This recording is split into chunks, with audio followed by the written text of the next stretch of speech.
car crashed into a Yuba City living room after a police chase earlier tonight. It started during a search for a man violating his probation, and CBS 13's Macy Jenkins is in Yuba City with this developing story. Macy?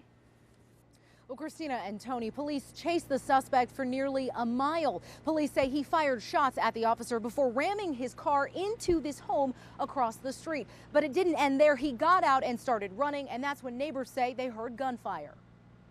I heard a gunshot. It sounded like a war. Gary Waddell was in his backyard when he heard sirens rushing down Cooper Avenue.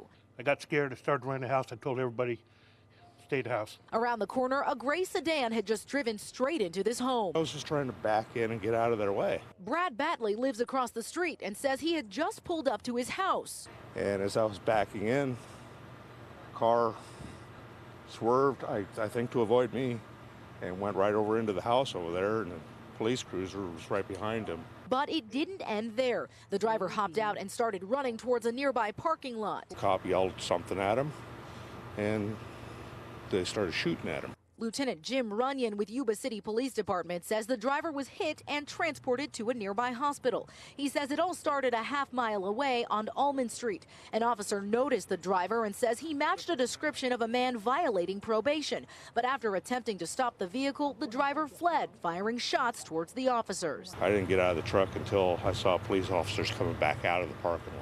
Batley says just a block away, he saw students gathered near the high school and says he believes his truck was the barrier between a reckless driver and innocent students. I'm glad it stopped right there.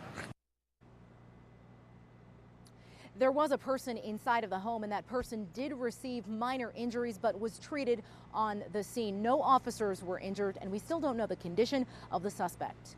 What a wild scene. Macy live in Yuba City. Thanks, Macy.